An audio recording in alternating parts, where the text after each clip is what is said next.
I'm Brandon. And I'm Jesse. We're Cannabis School. Having cannabis-infused conversations With everyday people, cannabis companies, celebrities, and your mom. Welcome to the Sesh. Hey, welcome to the Sesh. Hey, so we kind of wanted to give these sessions where Brandon and I are getting together and we discuss a topic. And one topic that we were talking about that really resonated with both of us, and it was good because we could have a really open conversation and you can learn a little bit more about us. So this one's really personal. You've already read the title over there, Why He Left and Why He Stayed.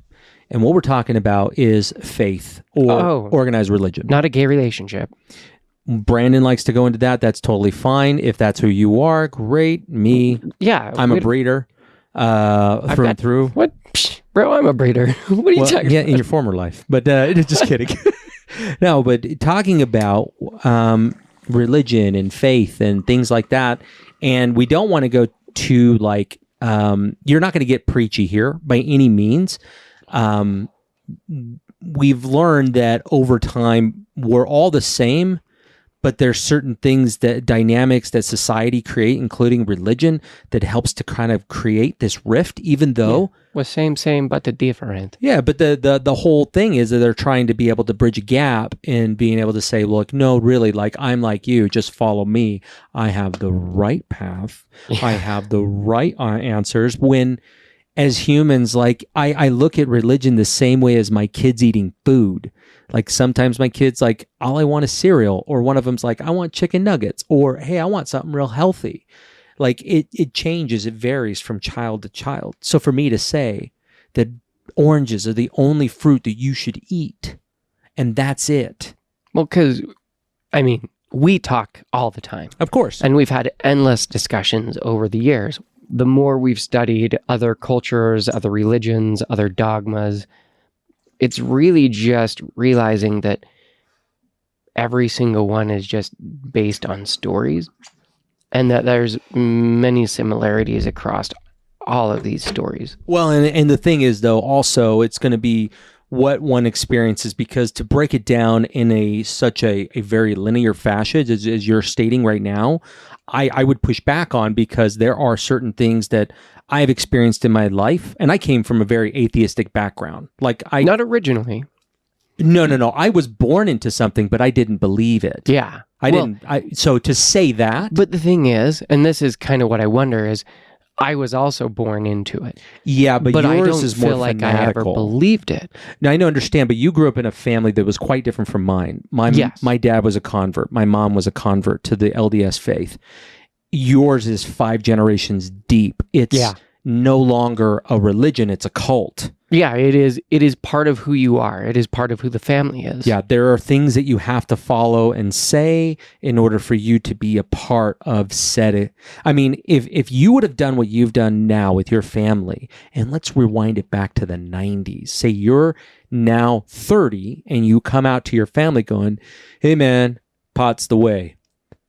Oh, it would have been... You would have been ostracized. Well, because even then, I never came out that way. No, but I'm just saying, like, I'm fast forwarding it. Yeah. Because if you would have come to your family, 1, it was incredibly illegal at that time. Oh, highly. 2, you would have been seen as your life is over and you're going to do heroin soon.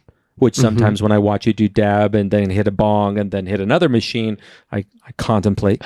But if you think about it, when I'm not trying to take anything away, it's just observation from the outside.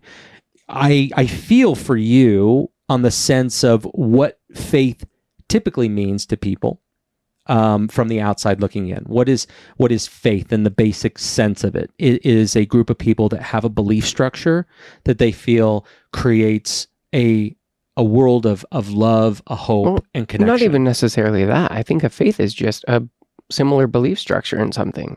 But I mean, it's tied more to the emotional part. Hope. Religion is not but I look at just a theoretical side where it's just A, B, C, D. Yeah, but there are some who are, and this is not every religion or every person, but there are the fanatical extremists out there who aren't about love and that, but they still have faith. So that's what I'm saying is I don't think faith necessarily you mean has narcissist. some people in religions are narcissists. Some people outside of religions are narcissists. 100%. No, I just think like we look at the extremists in certain religions. You look at like holy wars that have been, and I don't think that those are necessarily over love, but it's this idea of faith is still based around it, and we can have religious things, but I think the faith and belief everyone has these ideas, and it's really based on feelings. Well, you had brought up before we got on about a close friend of ours, and he's like, I don't believe that there are so many different religions. I believe there's like over 8 billion religions because each individual follows even that religion right to their own belief within that. And to take anything, right, from Catholicism to Mormonism to Judaism, you pick whatever ism, what's associated with it. There's an original concept, and then the concept is slowly changed based off of those individual religions. And then when they get to a certain period inside it, even with like biblical times, you go to like the Alexandria back when they had Council of Nicaea, and they voted on what was biblically believed on or true at that time. Right. And then you get King Henry who alternates and alters the Bible, and how many other religions. History is written by the victor or the person in power. Yeah. So how many times have these stories that our religions are based upon been retold or changed or, but if you look, most religions have those similarities in their stories that we discuss of like, absolutely, that it's like, I don't think one religion is wrong. I don't think one religion is right. Absolutely. But for why I left was like, no, I get why you left. Yeah, we've had, yeah, well, everybody will learn this, and it's over time. I mean, of course, we don't want to take that would take like 6 hours to really like peel that onion. We could have a Reader's Digest version. Yeah, there you go. The Reader's Digest, I mean, from outside looking in, and I'd like you to fill in these gaps. You grew up in a 5th generation Mormon. Now, for those of us who don't know what a Mormon is, I'm sure you've visited those nice gentlemen or girls that come by with the white shirts and the smiley faces. Knock on your door. Yeah, and some of them are really cool. Some of them creep the shit out of you. I've had lots of those too. And really? Yeah, of course. Interesting. Like, because I don't consider everybody inside the faith that I'm involved with to be the same as me. Not even close. Well, but a lot of them do. A lot of them feel like I do these things, now we're connected because of that. Well, it's and this is what I don't like about that culture, because we grew up in the same area, is a lot of it is in this area is, did you meet your checklist? Yeah. Like, and that's what I didn't like about it, because that's the way you grew up in it. Yeah, you don't live that. But no. I know lots of people that I have met, that is how they grew up. I think the reason why I have a happier disposition now, to be completely transparent, my family, my extended family, my brothers and sisters, like, no, I don't think any of them are a part of the religion at all anymore. My mom isn't. She's more of just agnostic. She doesn't really follow anything. She doesn't practice anything. My dad, he's the one that brought our whole family into the LDS faith by my parents marrying, all that thing. He's really not a part of the church anymore. My brother definitely isn't a part of the church. My sisters, they have left. I'm the only one that's a part of that faith. And the funny thing I find with a lot of people who leave the faith is they act like they were still in the faith. Hence, I can't believe you still believe in that. And that is the sides that go there, because they go, well, you're really intelligent, or you're very well read, or you know these things, but at the same time, one's trying to be right. And I don't believe in truth. I don't believe in any truth. I believe there's just a furtherment of knowledge. So I learn new things, meaning that my mind can change, and it always does. And because I'm outspoken and I'm a bit gregarious, it's easier for me to get a pass. But if you get somebody who's really passive, and all of a sudden they start to say the same things with me, I guarantee they'd be ostracized. 100%. Their families would disown them. They would, I mean... Oh, I was very worried about, because in the Mormon culture, when I started looking and studying, because I had never really questioned that I believed it. I grew up in it, and it was like... This is what you do. This is what you do. But me and my younger brother, we started sneaking out of class when I was maybe 12. We would sneak out and go home from then on. And then when I was 16, I asked to work Sundays when I got a job.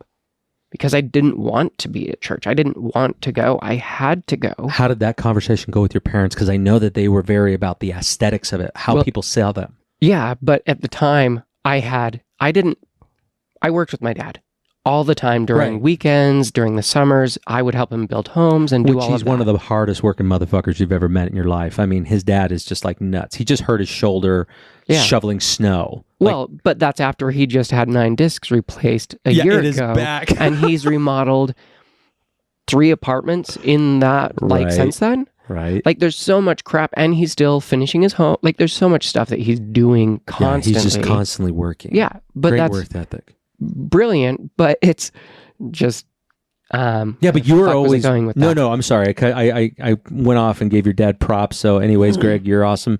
But yeah, you were going into it like your family was just. So I had to get a job because I totaled the car that my parents got me to drive. Oh, sweet. So you got out of like Sunday 3 school weeks after I drove 3 weeks after I got my license, I totaled the car. And they're like, well, you can't get your license back until you pay ticket, deductible, and towing. And I didn't have enough in savings from working with my dad from that. So I had to go get my first actual job working for a company. And so it was hey, I need to be working these hours. And finally it was, hey, they told me I have to work one Sunday every month. But you asked for it. I did. Fuck yeah. And then when I became a manager after like 6 months, they were like, hey, you got to be here almost every Sunday. No, I told my parents that. Hey, Mom, Dad, I have to be there almost every Sunday because I have to open because I'm the newest manager and it's the crappiest day. So from then on, even if I didn't work, it became, because it was such a chill job. It was at this restaurant. It's Utah. Nothing's open on Sunday. Yeah.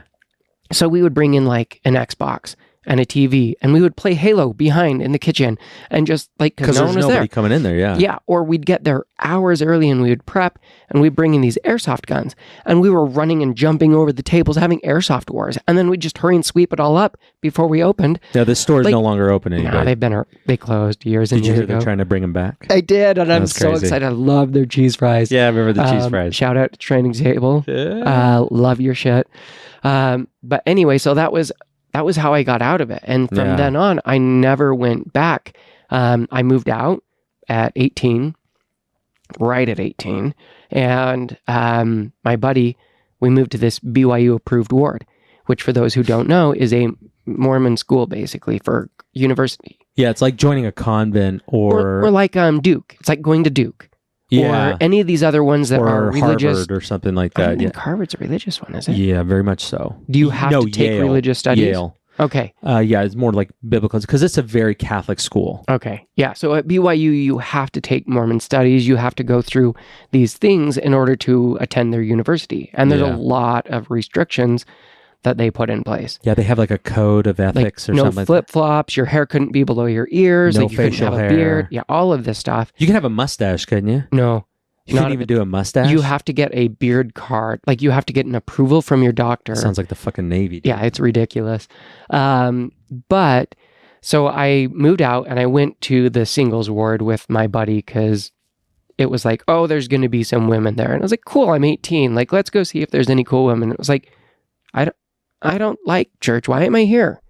Why am I going? I went like twice, and I never went back until I met my ex-wife, and her family would go sometimes. And so we started going, and then my youngest brother, so I come from a family of four boys and one girl.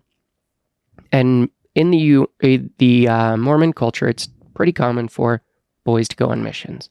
Yeah, and an LDS mission is a kid now. It used to be 19 and above. Mm-hmm. Now it's 18 and above, and you go for 2 years. You have to pay for it. I never went. I wasn't a part of the church at the time at that age. Oh, I kind of was. I was involved in. You weren't active? I was super inactive. That's fair. The bishop always tried to get me come along to go visit families and stuff like that. Yeah. The bishop is the religious leader of that small church right there, and there's several different wards, and that individual. There's one individual per ward. I think bishops are also in the Catholic Church. That's probably but they serve like a different purpose. Oh, okay. That's more of like a priest or a father. Yeah, but they're over the one. A bishop would be more like a stake president in the Catholic religion. Oh, that's what it would be. So it's higher up on the chain, and they see over more of those individuals, those priests and those fathers, right? So, but yeah, absolutely. It sounded like a nightmare. And I mean, I could imagine real quickly to go into it because we're going right down that path. Did your parents try to like coerce you or talk to you or get you to go on a mission? Everyone wanted me to because it was just what all of our family did. I have on my dad's side, on the elder side, there is over 160 of us, counting cousins, their siblings, like their spouses, their kids, like all of them. There's just so many elders. Yeah. Because they all have so many kids. My dad comes from a family of 8 children, and then all of them had at least 5 kids, and Mormons then like all of them like amoeba. And it's like, all right, well, we don't have a lot of hobbies, but we know what we're good at. So it was just interesting because that whole side, every single one of them were Mormon, except for I have one uncle, but he left back when I was 8. He was almost ostracized, like treated way differently from the family. Sad. And now, like, people still see him differently. It's been years, but like, I feel closer to him than I do any of my other uncles and aunts because he is the most open, honest, loving, caring person in the family. And it sucks because I see, even on like my mom's side, you know them very well. Mm-hmm. They're all very staunch, religious, Mormon, like LDS, this mindset of perfectionism, like not even necessarily perfectionism, but the appearance of perfectionism. Yeah, no blemishes, no problem. Always happy, always willing to serve, always. And I think that's great. That's one of the things that I really enjoy about it. But yeah, no, I get it. Like I know that your family, your mom's side, I know very well. Yeah. And you can see that stark contrast between all of them. And then the funny thing is the break from your mom and her brother, my father-in-law, that I have no contact with at all. My family has no contact with. But and part of it was the religion and what he had claimed over there. And that's something that I have always been not fighting against, but trying to be able to help. Like, not all of us are cut from the same cloth, which is very easy to be able to, from what you saw growing up. Well, and that same thing, the mindset that my dad had is that same mindset that like my ex-wife's ex-husband had, where it's this very patriarchal, like, you do what I say because I'm the authority figure in here. I'm the priesthood. I'm the man. I'm the priesthood holder of this home. Yeah. And there's been many conversations that we were sat down and it was like, you will obey because this is what God says. And God says that the kids listen to the dad, the wife listens to the dad, that the father is this like authoritarian figure. He's an extension of God and you have to listen to him. Yeah, it's this third party maven that makes all the decisions. Yeah, and it's really interesting. And it was like the concept of free will that they teach you, like the whole basis of Mormon religion is that you have free will. But then it's taught within the people, and I say the people, not necessarily the faith, always the faith. It's taught by the people, and then it becomes a part of the doctrine. That's the weird thing. Yeah, it becomes part of the dogma because it becomes so indoctrinated. Here, because when you meet LDS people outside of this state, they don't act like that. Much better. But again, it's based on the community, based on who's there. Yeah, there's great people here. I've had people that I grew up with who are Mormon who I love to this day because I know the people who they are incredible people. Oh, thanks, bro. And then, but you know that. And then there's other ones who you see who are two-faced and they like... Oh yeah, Sunday faces is what I used to call them. Yeah, and it's like, I don't like that because it's fake. And I hate fake. It's not worth the time. It's not worth the energy. And I don't want to deal with that. Well, and we've seen a lot of, there's been a mass exodus of a lot of faiths around the world, not just LDS, but for the LDS faith, it's very disheartening for them because it's, what Brandon just said, it's taught on, the main principles are taught on your freedom of choice, right? You have freedom, you have agency to be able to do that. But I like what you said there because it's this, you have agency as long as you follow these rules. Yeah. And understandable, right? Way they're thinking about it. But again, that negates agency. It even goes to you've had this discussion with your wife because your wife really wanted to make your kids go to church. Yeah. And you were like, no, they have agency. She really wanted them to go because it's the mindset of how we grew up. Oh, totally. And it's hard. It's still hard for her. Yeah. But it's just something of like, okay, but if you truly want your kids to have the agency, don't like, yes, they're kids. You obviously have boundaries and limits to keep your kids safe. Correct. But is necessarily making sure that they are at church every single Sunday in that guideline? Or is it sometimes like, hey, no, yeah, I can understand. It's fine that you're at home today. You actually brought up a memory. My wife and I were dating at the time, and her mom is like, she's a theologian. I love the stories that have come from. They're awesome. But, and again, this was taught to her. Now, since then, she has opened up a lot. But it's been taught to a lot. Right. And it's not necessarily breaking it. It's just getting a different perspective. And that's why, again, I always lean on, I don't believe in truth, because truth is final for many people, right? It's saying that there's only one way that Brandon can hit that bong. There's only one way. How many different bongs are out there, right? I had to put it in a cannabis context in here because it is cannabis school. But at the same time, though, like when she would go into like her hardcore theology, it would go into her every day. And my wife and I'd pick her up at her mom's house. And when I would pick her up, her mom would be like, "Are you going to come to church with us today?" I said, "No, that's not happening." And her daughter, my wife now, she was like, "No, I'm going with Jesse." And she goes, "Well, I guess I'll be the only one up in heaven then, or LDS people believe in 3 tiers of heaven. There's other faiths that believe in even more tiers of heaven, whatever it is. It's the top tier." She believed that because we didn't come to church, we wouldn't be able to gain access to there. And all I said is, well, if you're the only one being able to go up there, then it's going to be pretty fucking lonely. Because I don't believe in that type of wherever is going to happen. We don't know. That's the concept of theology. But that's the thing. Like, there's no truth. There's only the furtherment of knowledge. Like, the more I understand, the more I can apply. And it's what I believe. It's not what somebody can prove. Like, the best argument on there is you take an individual like Neil deGrasse Tyson, right? Very intelligent scientist. He is a theorist. He does not build. He does not create. He only thinks. And theoretical physicists like him, like even Kutako or whatever his name is, these guys, like, I heard a really great argument from another scientist who's a scientist. Like, he applies his learnings to actual shit we either make, create, or think where we can go. These guys are like, oh, and it's the quasar and all this other stuff, which is great. And we have some information, but they talk about it as dogmatic truth. And how I can prove this is go watch Neil deGrasse Tyson on any podcast and have him find an argument where he doesn't agree with somebody else. It is the exact same way that you will meet a very fanatical religious person talking about the way to pray, the way to exercise your faith, the way to encourage others to be a part of your faith. They're so fucking on point that you are wrong no matter what you say. And it's not a narcissistic idea. It is truly a parasite at that point. You are brainwashed you're an automaton. You move the way we say. You do what we say.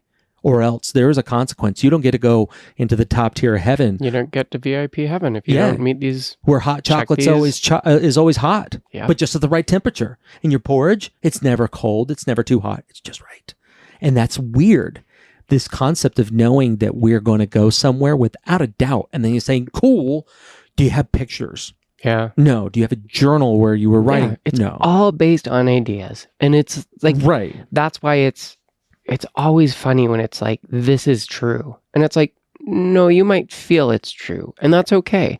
That's okay to feel like it's true. Yeah. Because all religion is based on feelings. And feelings are only within you. Those feelings don't come from another person. So no one can tell you that feeling that you had was like incorrect for you. So let me ask you then, today, we fast forward, you haven't been in the faith for many, many, many years. Probably a decade. Yeah. Now, how is the relationship with, say, your mom, she's very religious? How is that relationship? Do you feel like it's stunted in any way, that it's not fully there, or your mom loves you? Regardless. My family loves me. I feel like over the years, actually in the last 10 years, that for my mom, I've always been closer with my mom. So no matter what you've done, she's never shunned you, never pushed you away. No. So in Truly acting as Christ. Yeah, would, but as you know far my as the mom. faith and belief. Yeah. you know my mom. Totally. Like, I have nothing bad ever to say. I can't even do your mom jokes and feel okay with it. We know. We've talked about I that. know. It's just different. But I've always been closer with her. Even so, growing up where there's all these things that are sins and frowned upon and you shouldn't do because you'll go to hell. Like when I had sex with a woman for the first time. Well, I'm so glad that you classified that. Oh my God. With a woman. Not my hand or something that No, blows but up. like, so Maybe when I some had couch sex cushions. and I went and like, I told my mom, not right after, but like months later, when I was having a real conversation about stuff, and I was talking to her and I was like, this happened, and she didn't judge me. She didn't get mad at me. She was like, I was able to have a conversation. That's cool. And so my dad, I can't do that. I haven't been able to because he's very much so, this is how it is. Which is funny. I mean, I'm not going to go into that, but that's funny. It is funny. And so I've never had that same conversation, like the same relationship that I've been able to open up and do that until more recently. It's taken time. So with my mom, when I had decided that I was having my records removed from the church, that was hard to decide because it wasn't because I didn't want to be there. You just didn't want to hurt her. It was because I truly couldn't believe it anymore. Yeah. And it was like I sat down and my brother was getting married, my youngest brother, around the same time. And he was getting married in the temple. And to go to his wedding in the temple, you have to have records. You have to have a temple recommend. Yeah. I had an active temple recommend when I had my records removed. Yeah, and you know what, I applaud you on that because... But I sat down with him and I was like... Was that hard for him? It was, but it wasn't. It was hard because he had no answers. And the thing that I said, because... He wanted to have answers? Yeah, because I said, Thomas, the reason why I can't be at your wedding is not because I can't. Like, not because I don't want to be there, but because truly I can't be there. Yeah. Because this paper says that I believe that this church is true. Yeah, and you did. And I don't. Yeah. And I don't believe that these things are there because, and I said, and it's hard because I've looked for these answers, and where I looked was in what I was taught. All of Mormon history, Mormon literature, Mormon documents.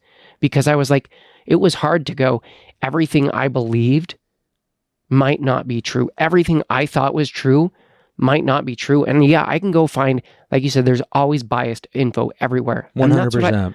That's why growing up, they say, both sides. Don't go read stuff because it's anti-Mormon literature. And I'm like, I don't want to read stuff that is biased against it because I know that's there. Yeah, no, that's totally. not the perception that I'm trying to understand. I'm trying to learn about this. Well, and coming from a point where you're just like, and I get it, where you were grown up in this thing where it's like, this is the truth, this is the truth, this is the truth.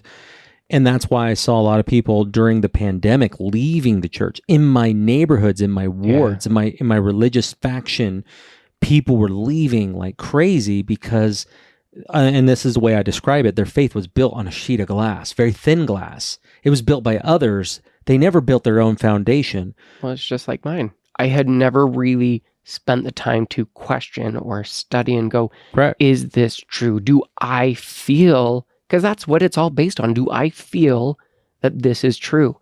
And then when I went through it and I had like all of these questions that I found and I researched, and all the answers that I found from the church were not answers. It was circling around the thing. And I'm like, you didn't answer my question. You didn't address it. And so my mom was like, so when I sat down, I was like, this is why I can't believe it anymore. And she's like, I don't have those answers. And I was like, I know you don't, Mom. That's the best answer she could have given you. I've spent months and months trying to find these answers and I can't. She was like, well, will you talk to Brother Brenchley? I grew up with him. He was a seminary teacher for 25 years. I was like, I would love to. And so I sent him all of my questions, and all he sent back was the things that I had already read from the church that skirted around it. And he basically was like, I'm sorry, I don't have answers, but this is all I can find. And I was like, I appreciate you taking that time. These are the answers that I had already found, and this is why I can't believe it anymore. And so I had to have that removed. And Thomas, he had just gotten off a mission like a year before. Right. So he was out preaching to people going, hey, come join our church. Like, this is our church, whatever, like baptizing people into it. And so for him being a teacher and then me coming to him and going, I love you.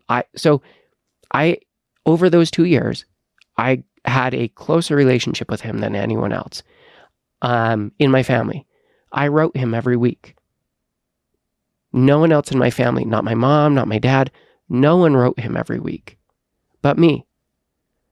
And over those 2 years, we became incredibly close. So when he was getting married and he's like, I want you there. Yeah, and I would love to be there.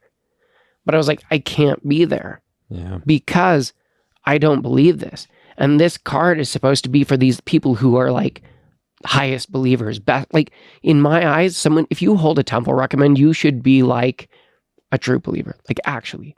Yeah, and I mean, I get that. That's why, like, hearing what I've said, it's contradictory to what a lot of people would think about it. So, and that's like, awesome though, if you're able to admit that to yourself. I also have looked at now what, like, even Book of Mormon wise, like, you can drink your own beer, you can drink your own wine according to the Doctrine and Covenants. Like, there are so many things that are taught, or like the original Book of Mormon, that is what I read. Well, and you have the original print. Yeah, and that's the thing. It's like it changes. That's why people change it. You just said it there. History goes to the victors, and that's exactly what happens. Whoever is inducted to that higher point of the church, which is the prophet of the LDS Church, it would be the Pope of the Catholic Church. It's the leader of that Book church. of Mormon was rewritten, and they changed a lot of things, and that entire structure changed because before, the Mormon Church structure was a Trinitarian view of the Godhead. A very Christian-based Godhead. Yeah, 100%. And now, in the rewriting, it changed Jesus from being God to the Son of God. And, like, it's created a whole different structure, which is fine. Like, every religion has that. Like, every church, it's not saying that their stories are incorrect. It's just, I mean, you could even go from Odin and Thor. Exactly. So it's a continuation of that. And I think that's where humans are always trying to be able to find that. And to hear what you've gone through, like, absolutely. Like, I think that most people who are in a faith crisis, and I call it a faith crisis because you're not in a place where you feel comfortable anymore. You have so many questions, and that's why, like, even with my own kids, I teach them that the truth is what you believe, but be open to change because it's a constant. And if you believe that something is 100% true in one way, and then somebody shows you something, like the other side of the mirror, and they go, it's like a two-way mirror, right? Imagine this, you've got a two-way mirror that you use every day, whether you're doing your makeup, getting ready, pleasuring yourself, whatever it is, whatever you're into, you're doing it in front of this mirror. And then one day somebody comes over and says, hey, let me show you this little room. And you go into a room and there's nothing but chairs and a recording. And it's your mirror. From the other side. Yep. To reveal that would be terrifying, infuriating. That'd be crazy. Could you imagine? But then your whole identity has been out there, and it's been a.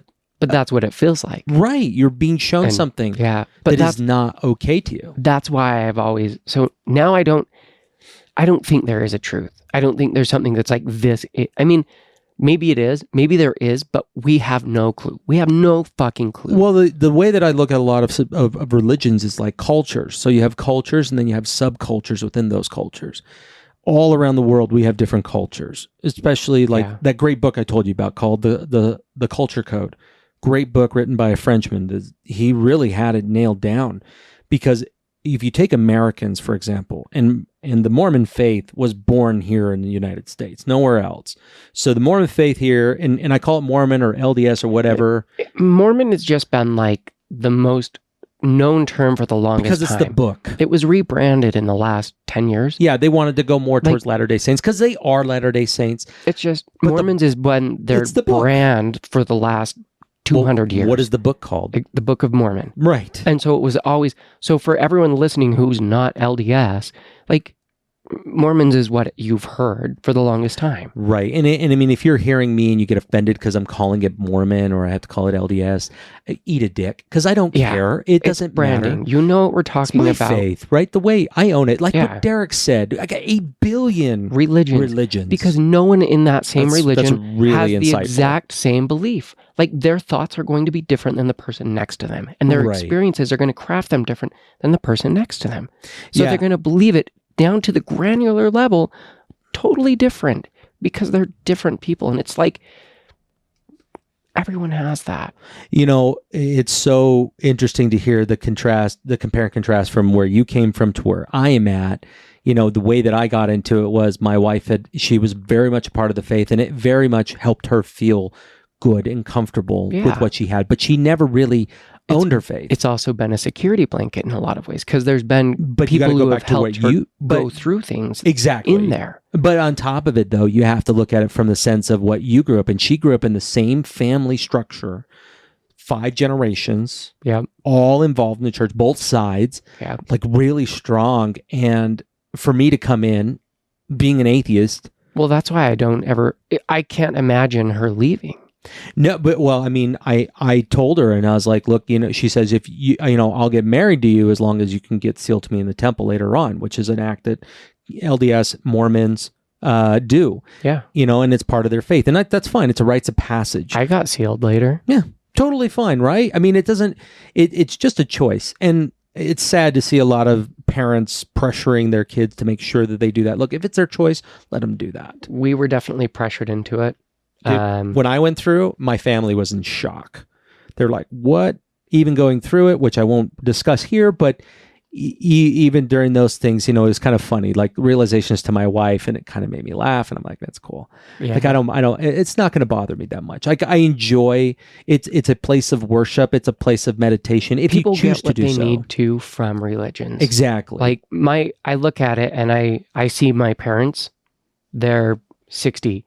Like they are 60 years into this religion with the mindset and the family, like everything that they've gone. It's their identity. There's no way that I could ever see them considering anything different.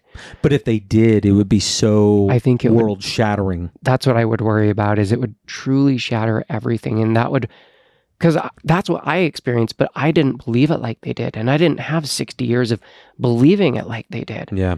My dad went on a mission, and he's been preaching all the time, constantly. Yeah. And even to the point that now it's been, over the years, we've had way more discussions and arguments on theologies and ideas and stuff, because the illusion of truth. And now it's like, he's very much so like, oh, this is right, or oh, this. And I'm like, no. And like, now I'm to the point that I will argue it and just go, no, that's not it. Like, I was helping him remodel an apartment, and he was like, well, we can both agree that Joseph Smith was a good person. I was like, no. See, that's where we're wrong. You might assume that, but that's because I don't vocalize all of my thoughts and perspectives on it. Well, I mean, even that, though, I look at it going, it's easy to be able to find any fault in any human. But to go, well, we both can say this. And I'm like, now you're putting words in my mouth. Now you're going that everything I know about this person, and you know how I feel about this person. Correct. And that is 100% incorrect unless I've told you how I feel about this person. 8 billion faiths, and I'm like, man. 8 billion religions. And so that, like, moments like that where I'm like, no. And I stop him, and that was hard, because I was like, I actually don't, because of this. And I said, I don't tell you these things because my intent is never to shatter your beliefs. Well, and let me give a contrast on this. And so to explain a little bit more about my story. So we go through it. We have our kid. My wife says, hey, I want to do that. And I used to drink pretty frequently. And frequently meaning every week. But it wasn't like I was getting shit-faced drunk. Yeah, I never did that. Never. Just having a couple drinks. Yeah, just having a few drinks. Like I used to get shit-faced drunk when I was in the Navy. Why? Because I was in the Navy. Like, and I'm sorry if that's a stereotype in the Navy. Like 99.something% of Navy people actually drink, and that other small percent used to drink, but now they have a problem, and But anyways, the problem is that they don't drink, and they're surrounded by people who do. But we had all these circumstances happen in our life. right? And we did the temple thing because it appeased her side of the family. It really did. And some of my family are like, yeah, I'll support you on that. They're like, that's cool. You know, my sister who was involved in the church at the time, who's no longer in it, like she was super supportive of it. My dad was supportive of it. My mom was supportive, but she lived in Massachusetts. So it didn't really matter. It's not a big thing, and it wasn't a big thing to me. It was just another step.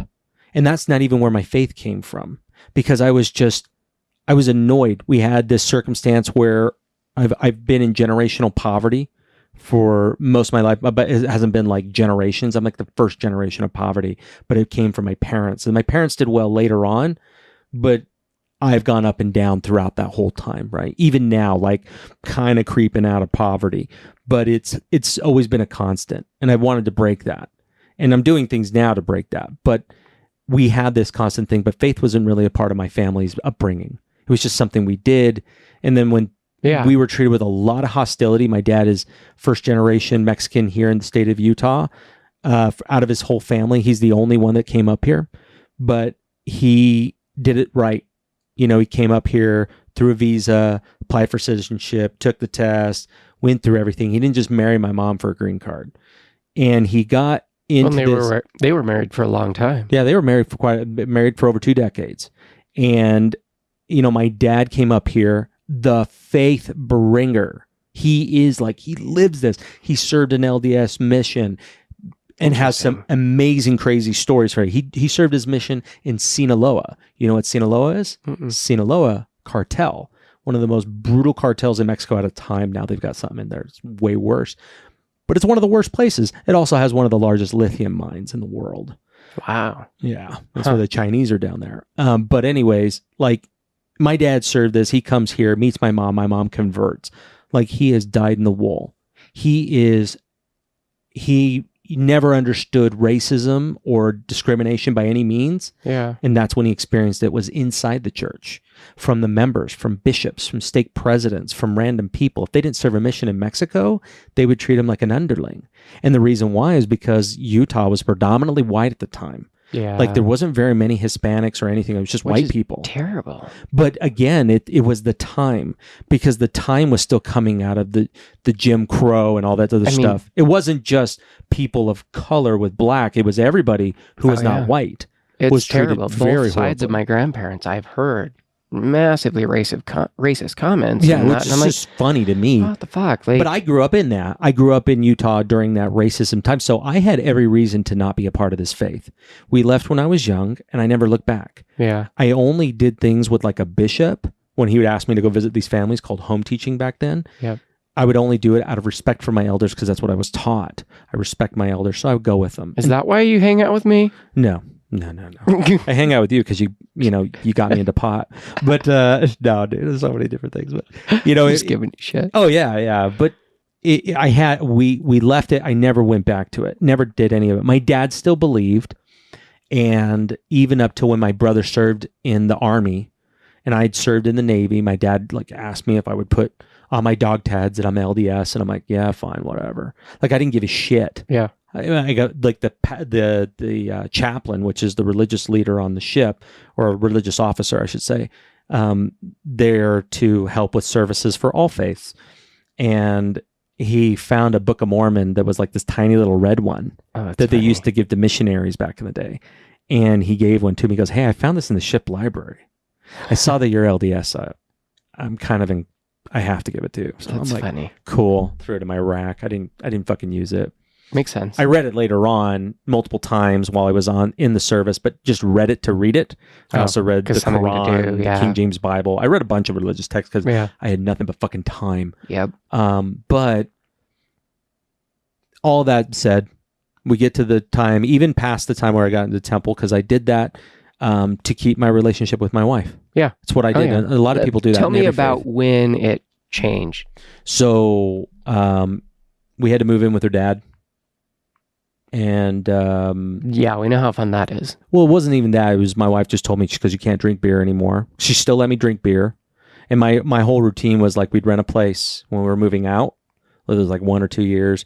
I would clean the carpets and get shit-faced on Heineken. Like I would just drink. I would start upstairs. By the time I got down to the front door, I had to call my wife to come pick me up. That's funny. That's why that was my routine. She's like, you can't do that anymore. You can't go to bars or stuff like that to hang out with your friends, which I never really did. But I can't do any of that anymore. And we have to go to church. That pissed me off. I was like, fuck that. I'm not being a part of this. One Sunday I'm in church and I'm sitting there in one of like the front pews, and I still get emotional talking about it.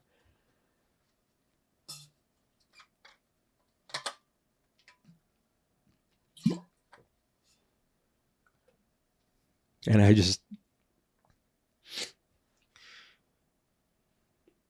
I said, you know what? This is bullshit. I don't want to sit here and listen to these sanctimonious pieces of shit just go on about how cool they look in front of people, because that's what I had learned. So I said, you know what? If you're real, any part of this is real, and I'm not just saying the church, I'm just saying God. If this is real, you're going to sit me down and just say, these are good people, because I'm leaving. And I went to stand up.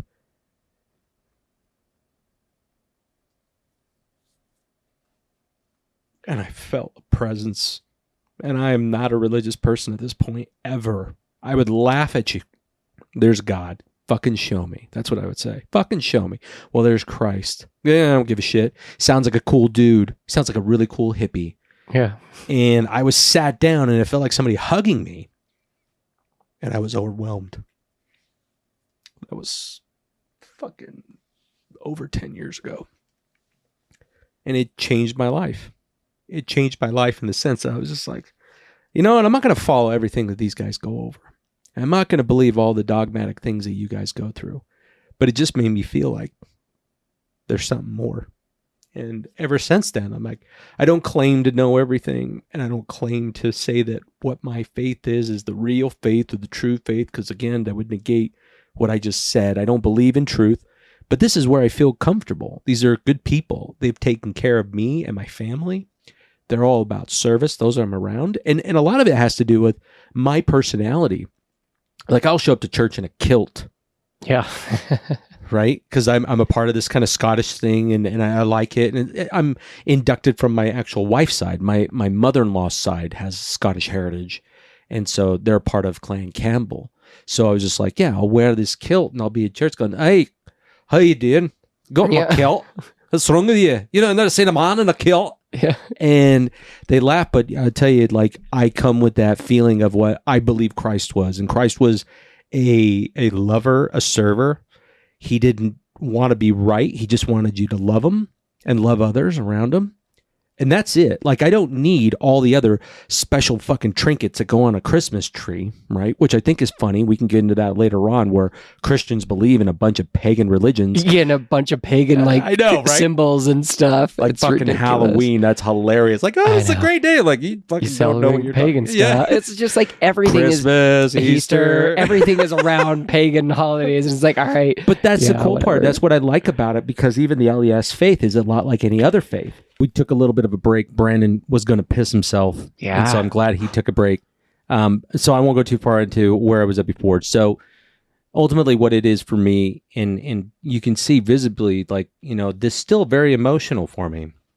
And the reason why is just, it spoke to me. And that's what I want to really emphasize here, is that because of how emotional I am about this, it's because in something either inside me or outside me, which I do believe wholeheartedly in a God. I believe in Christ, because they've helped make me a happier person.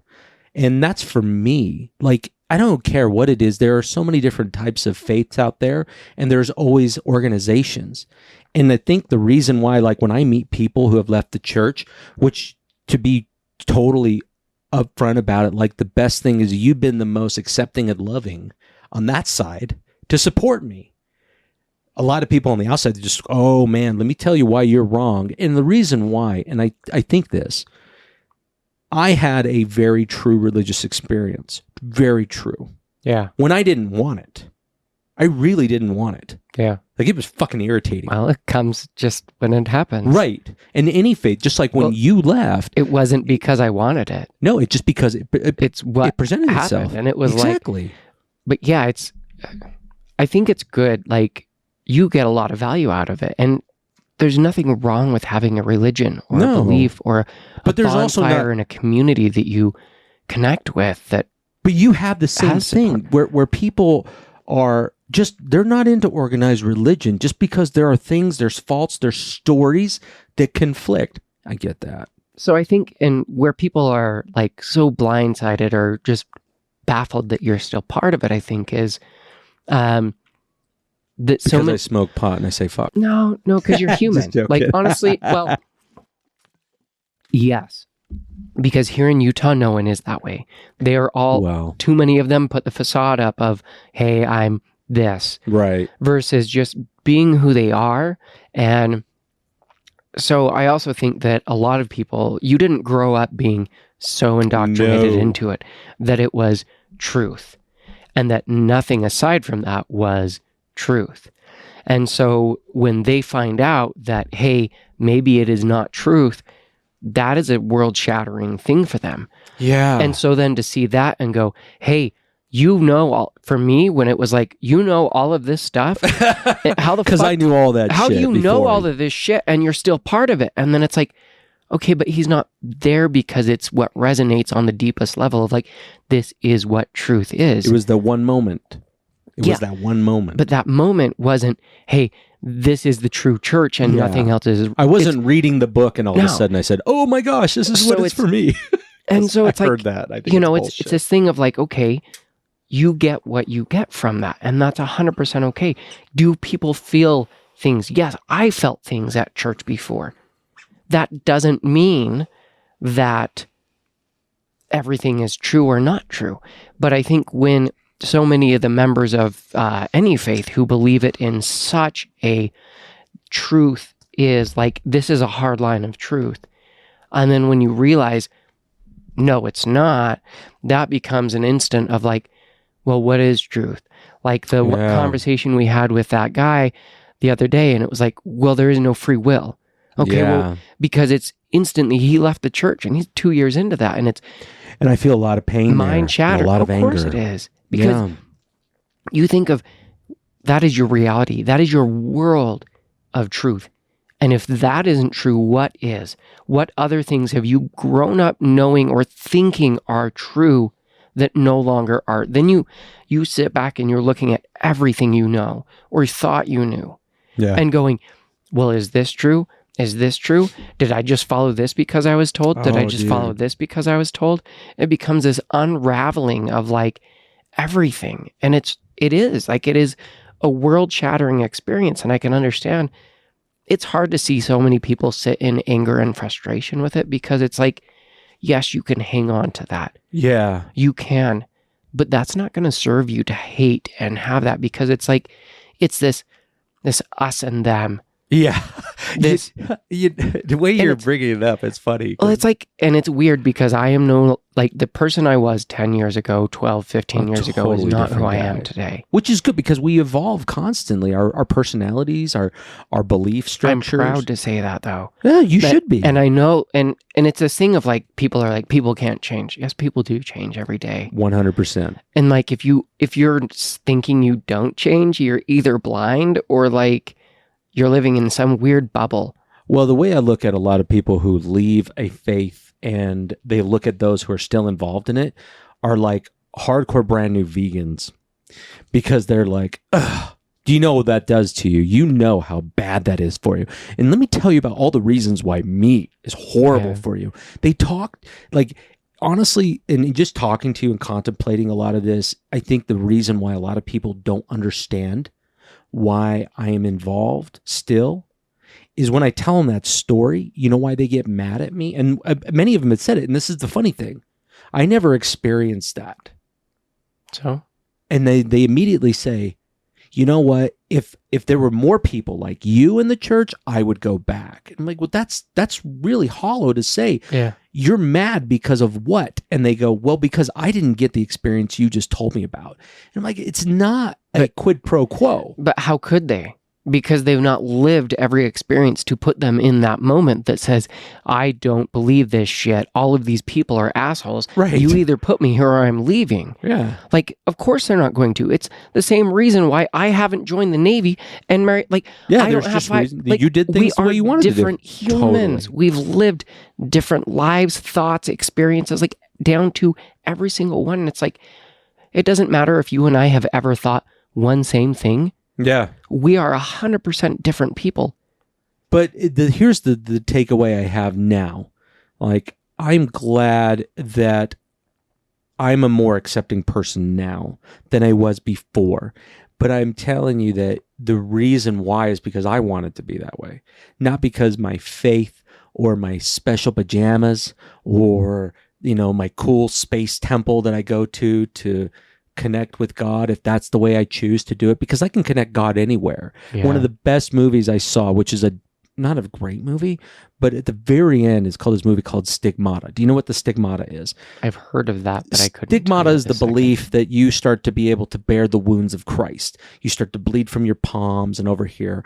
But when you look at the historical thing, that's why I call it bullshit, because historically crucifixions were done to the wrist. Yeah, not in the hand. Because it would have ripped him off. Oh, yeah. He would have fallen and just one right there. Why did they stack him on top of it? To give the support. Only enough to suffocate you. That's why you suffocate. Yeah, when you hang there, it wasn't. You just die can't from getting nailed up there. Yeah, and you slowly suffocate to death. It's a horrible way to die, right? But it just, thinking about those things, like people with stigmata, right? But anyways, I digress.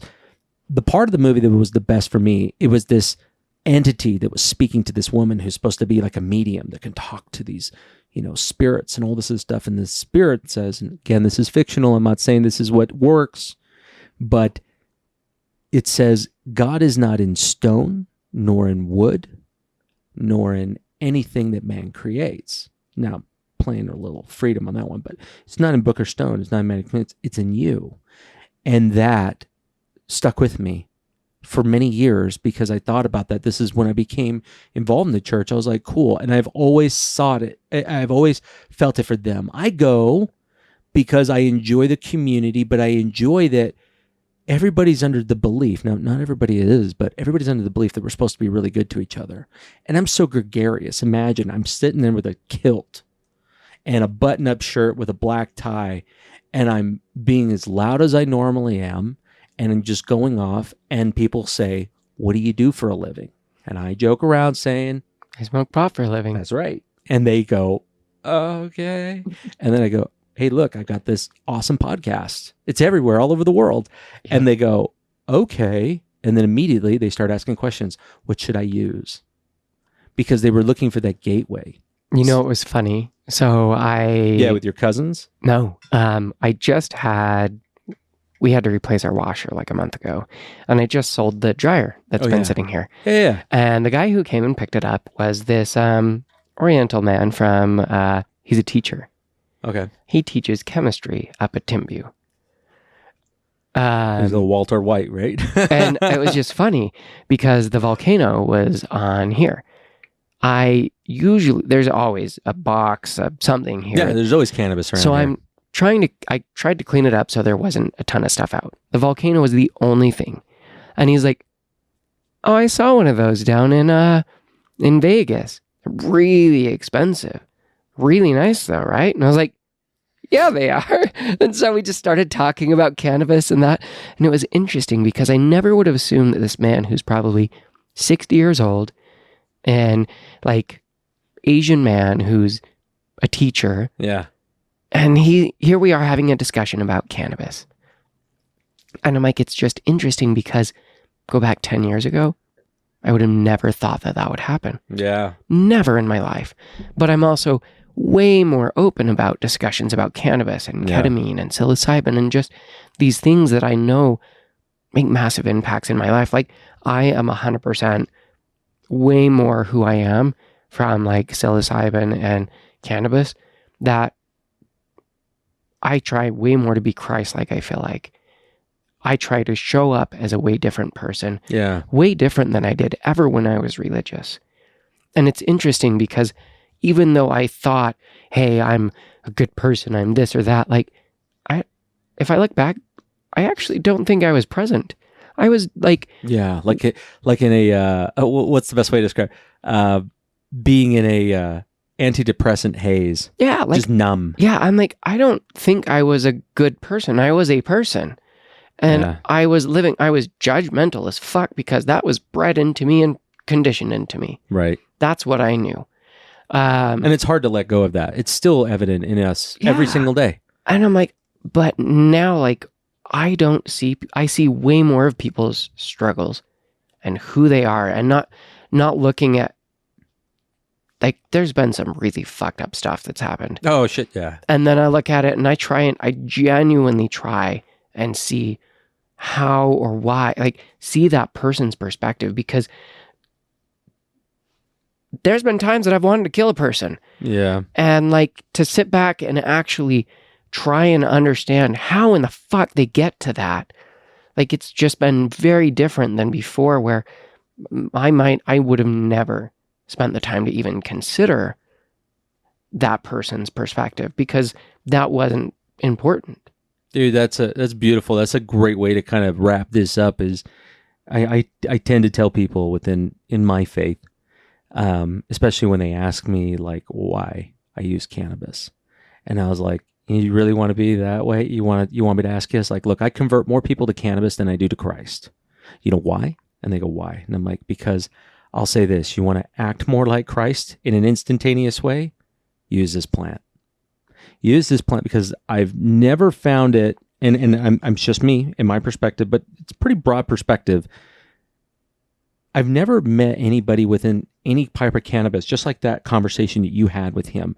You don't know. It's like the great uniter. I look at cannabis consumers, cannabis users, cannabis enthusiasts, just like Marine Corps people. And the reason why I detail it that way, when a Marine meets another Marine, they just know them by the way they walk, the way they dress. A Marine will keep the same haircut, not all the time, but A lot of their life. stereotypically, Yeah. they will keep that high and tight, right? Because Yeah. it is ingrained in them. But there's a lot of proud, like, you know, like I know a lot of guys in the Navy, like I'm proud to serve in the Navy, but there's a lot of people who are like, fuck the Navy. Like I get that. And they're probably like, fuck the Marine Corps. But at the same time, like when you meet those dyed-in-the-wool Marines, they'll ask a guy, what unit did you serve in? And where were you stationed? Do you need anything? Can I help you? If he's a traveler, you would offer your home. You would give him food because he is just like you.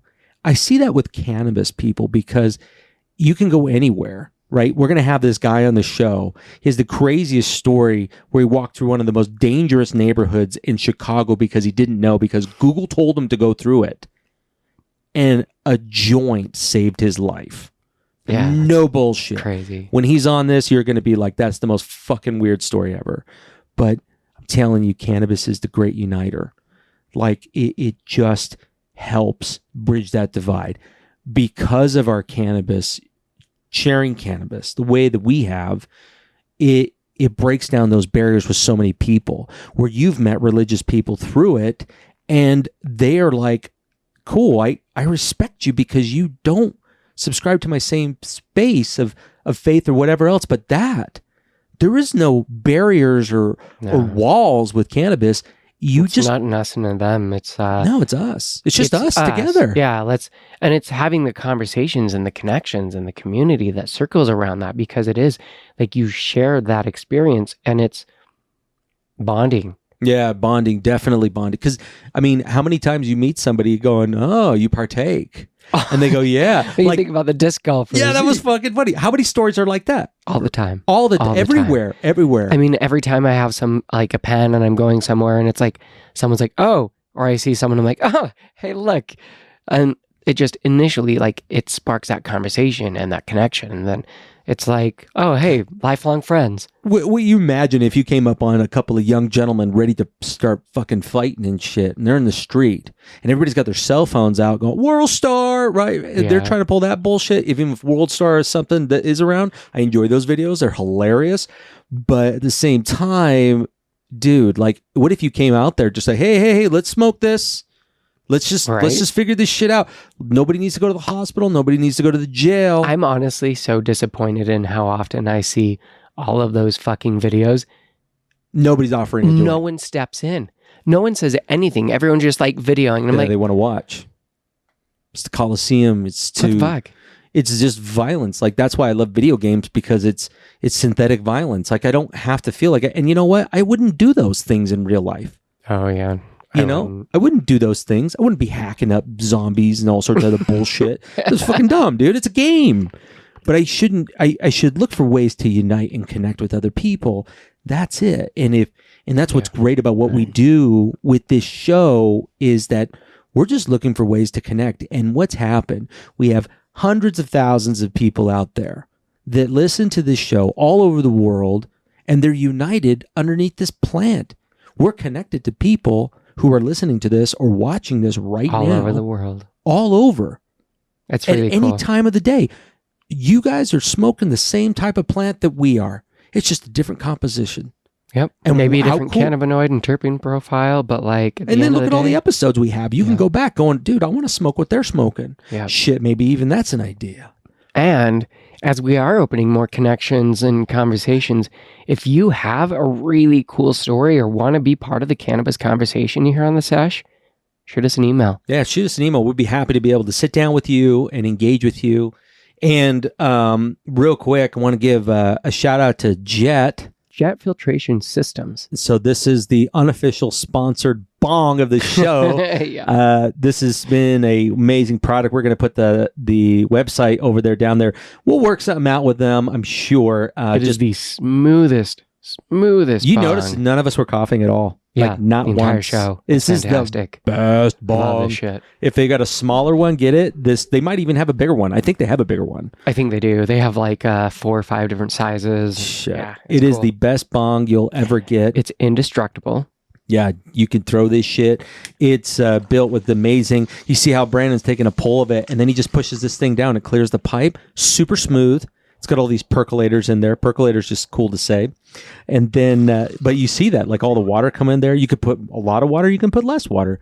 There's so many cool things with it. So for those who are consuming cannabis, remember that you are here to connect with others and allow this to be the vehicle to bridge that with others. Until next time, take care.